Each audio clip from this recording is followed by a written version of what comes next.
Langit sore di desa Kedungungu, Indramayu, terlihat aneh sore itu. Matahari belum benar-benar tenggelam, tapi sinarnya seperti redup di peluk kabut tipis. Angin berembus pelan, membawa bau tanah lembab yang tidak biasanya. Hari itu adalah hari terakhir bulan Suro, waktu yang dipercaya warga sebagai saat di mana makhluk halus bebas berkeliaran. Pak Dargo, seorang kakek berusia 72 tahun, seperti biasa pergi ke kebun kecil miliknya yang berjarak sekitar 200 meter dari rumah. Ia hanya membawa sabit dan kantong plastik, berniat mengambil beberapa batang singkong dan daun pepaya untuk makan malam. Paling juga maghrib sudah pulang, ujar Rini, cucu Pak Dargo yang berusia 19 tahun, ketika ibunya sempat bertanya kenapa kakek belum kembali. Tapi azan maghrib berkumandang, lalu 15 menit berlalu, lalu 1 jam. Pak Dargo tidak kunjung pulang. Malam itu, suasana rumah berubah. Udara jadi lebih dingin dari biasanya. Lampu di beranda sempat meredup sendiri 2 kali. Dan saat Rini keluar untuk menutup pagar depan, dia mendengar sesuatu dari arah kebun. Suara langkah kaki tergesa, seperti orang berlari. Tapi anehnya, langkah itu kecil, seperti langkah anak kecil yang tak pakai sandal. Rini berdiri mematung. Bulu kuduknya meremang. Lalu terdengar suara perempuan tertawa pelan, lalu menangis lirih. Rini tinggal bersama ibunya dan kakeknya, Pak Dargo, sejak ayahnya meninggal dalam kecelakaan 5 tahun lalu. Mereka hidup sederhana. Pak Dargo masih kuat bekerja meski sudah tua. Ia suka ke kebun sendiri, membersihkan rumput liar, atau menanam pohon pisang. Rini adalah gadis yang tenang, tidak banyak bicara, tapi cerdas dan peka. Ia sedang kuliah online jurusan bahasa, dan waktu luangnya banyak ia habiskan di rumah. Mereka tinggal di sebuah rumah semi permanen khas desa, atap genteng, dinding sebagian tembok, sebagian papan, dengan halaman kecil dan pohon jambu di samping. Malam itu warga mulai membantu mencari. Beberapa orang membawa senter dan obor ke arah kebun.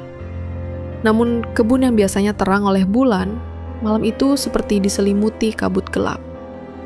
Suara jangkrik menghilang, anjing tetangga menggonggong ke arah pohon pisang tua di belakang kebun, terus-menerus, seolah melihat sesuatu. Pak Dargo, panggil warga. Tidak ada jawaban. Tidak ada jejak kaki, tidak ada sabit, tidak ada sisa rumput yang baru dibabat.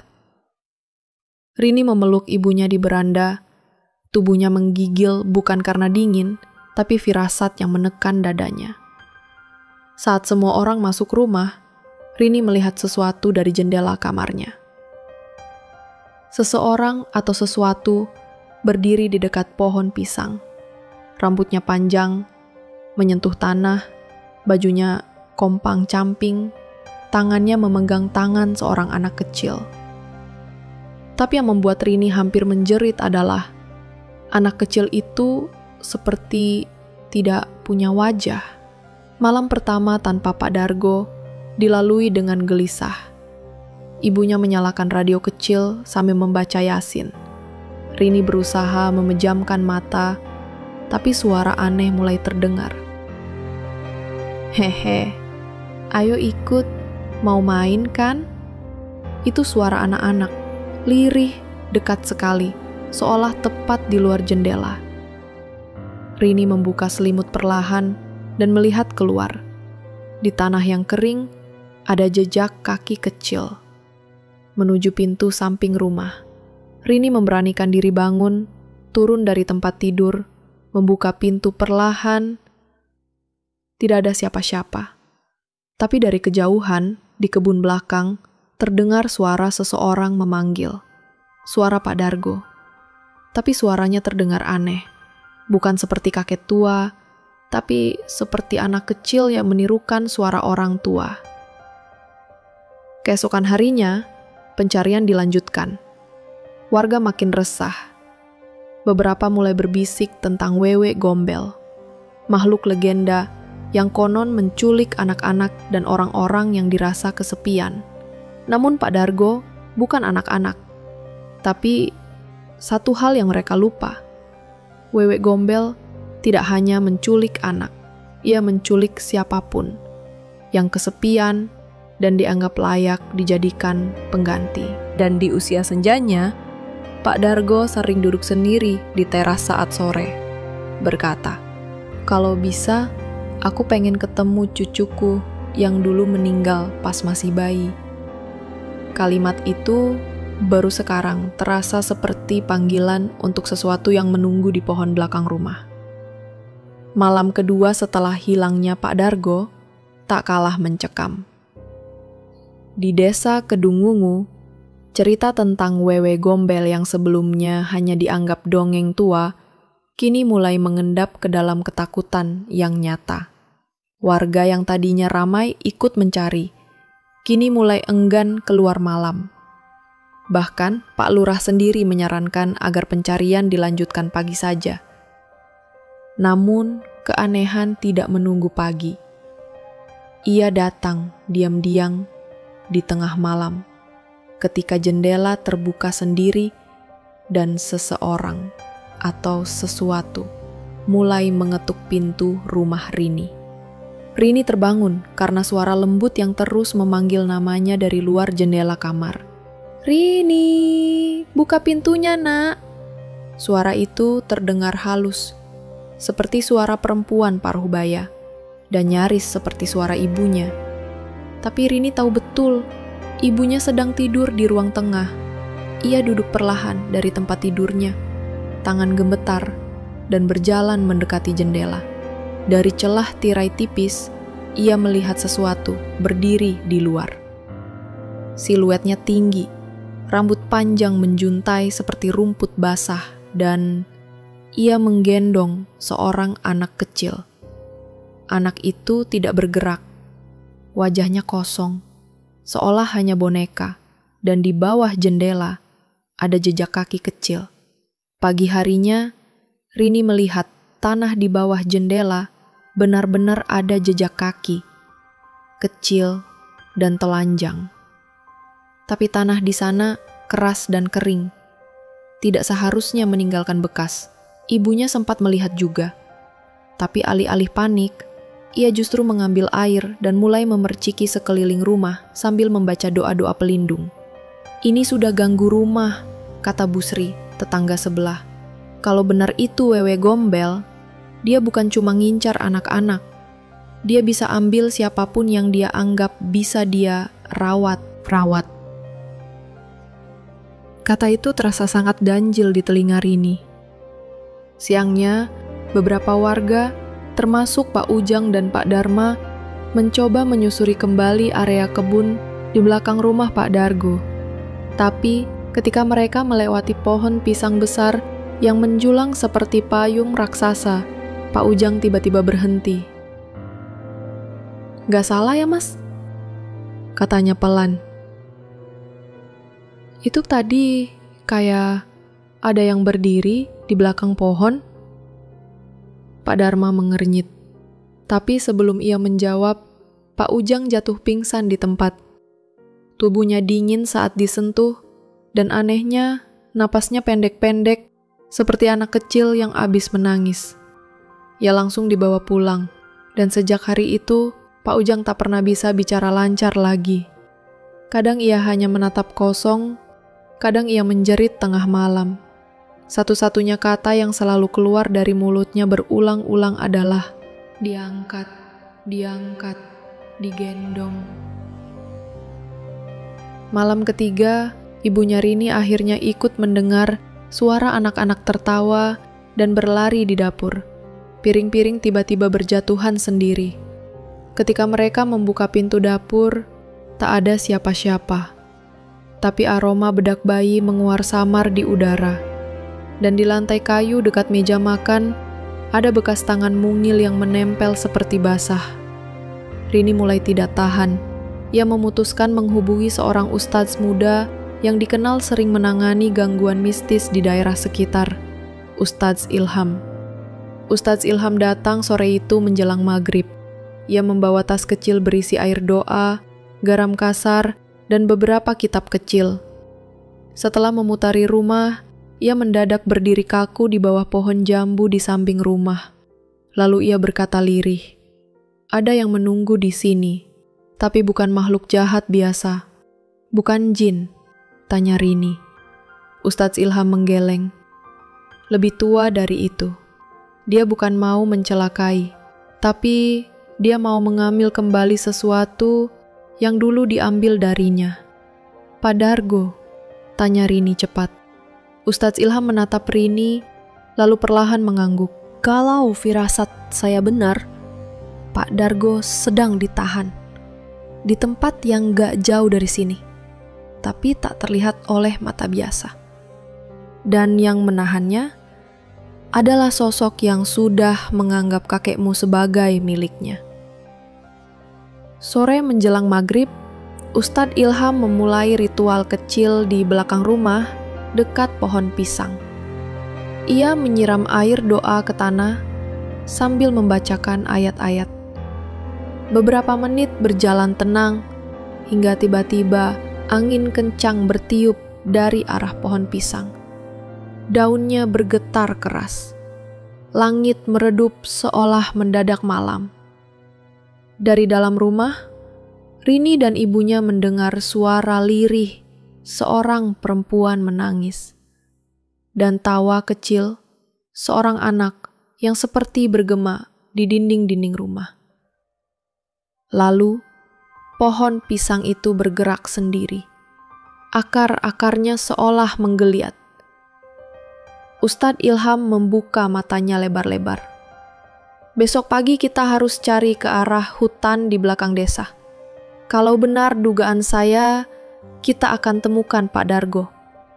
Tapi kita juga harus siap menghadapi dia. Dia siapa, Ustadz? Tanya Rini pelan. Dia yang selama ini menunggu, yang tidak pernah benar-benar mati.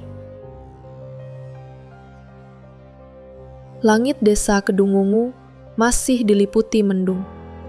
Jam menunjukkan pukul 5 pagi ketika Rini, ibunya, dan Ustadz Ilham mulai berjalan menuju hutan kecil di belakang desa, tepat di balik kebun pisang tua. Meski hanya berjarak sekitar 300 meter dari rumah, suasananya seperti dunia lain. Gelap, lembab, dan nyaris tanpa suara. Tidak ada burung, tidak ada jangkrik. Hanya sunyi yang seolah menggantung di antara ranting-ranting pohon yang bengkok seperti tubuh tua. Rini menggenggam botol kecil berisi air doa rakrat. Ustadz Ilham melangkah paling depan, membacakan ayat-ayat pelindung sambil menaburkan garam di sepanjang jalur yang mereka lewati. Tiba-tiba, mereka mencium aroma aneh, aroma susu basi dan bedak bayi. Dan tak lama setelah itu, mereka menemukan sesuatu yang selama ini dicari. Di tengah area kecil yang dikelilingi pohon bambu dan pisang, tampak sebuah gubuk reot yang hampir tak terlihat dari luar.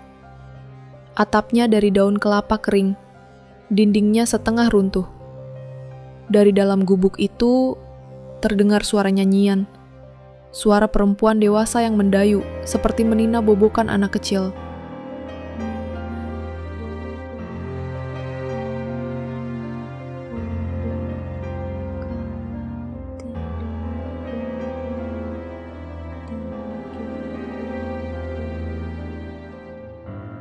Rini langsung gemetar. Itu lagu yang sering dinyanyikan ibunya waktu kecil. Tapi lagu itu terdengar patah-patah, seperti dari kerongkongan yang kering. Ustadz Ilham memberi isyarat. Mereka perlahan mendekat dan membuka pintu gubuk. Di dalam, cahaya temaram dari celah atap menyinari sosok yang duduk memunggungi mereka. Perempuan dengan rambut gimbal panjang hingga lantai, mengenakan baju lusuh seperti kain kafan robek. Ia menggendong sesuatu di pangkuannya. Ketika perempuan itu menoleh perlahan, wajahnya datar, mata cekung, senyumnya lebar, terlalu lebar hingga menyentuh telinga.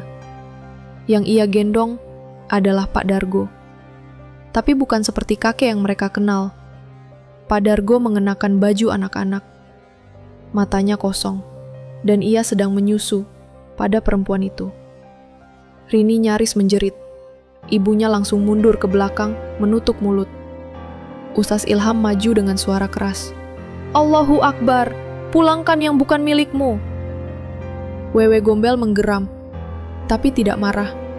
Ia justru memeluk Pak Dargo lebih erat. Dia pengen anak.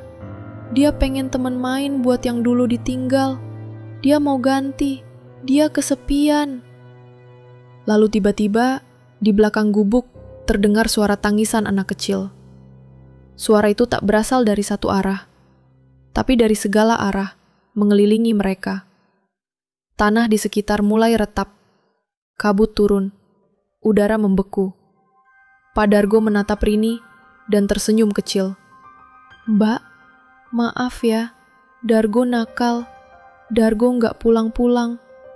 Rini menitikkan air mata. Ia menunduk, lalu memegang tangan kakeknya.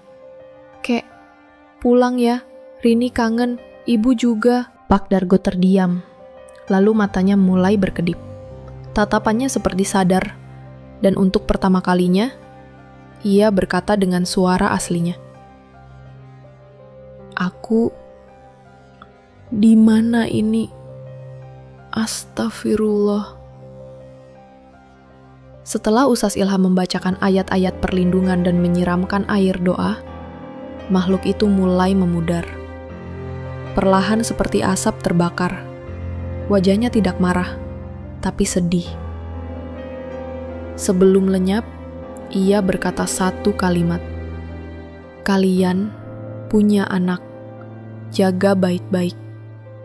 Jangan sampai seperti aku.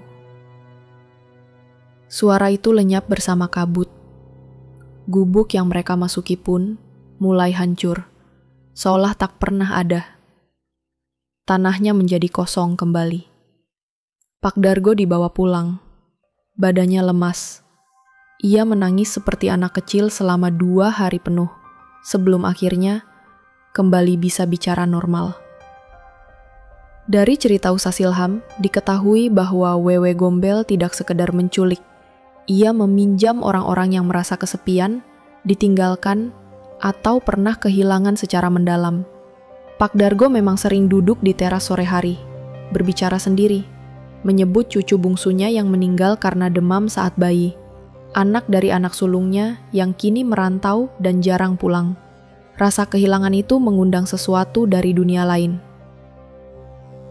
Beberapa minggu setelah kejadian, Rini bermimpi. Dalam mimpinya, seorang perempuan berambut panjang dan wajah samar berdiri di bawah pohon jambu. Ia menggendong anak kecil yang tersenyum padanya. Lalu ia berkata, "Terima kasih, sudah pulangkan ayahku." Rini terbangun dengan dada sesak. Ketika ia membuka jendela, jejak kaki kecil kembali terlihat di tanah. Tapi kali ini, hanya 1 langkah, lalu menghilang.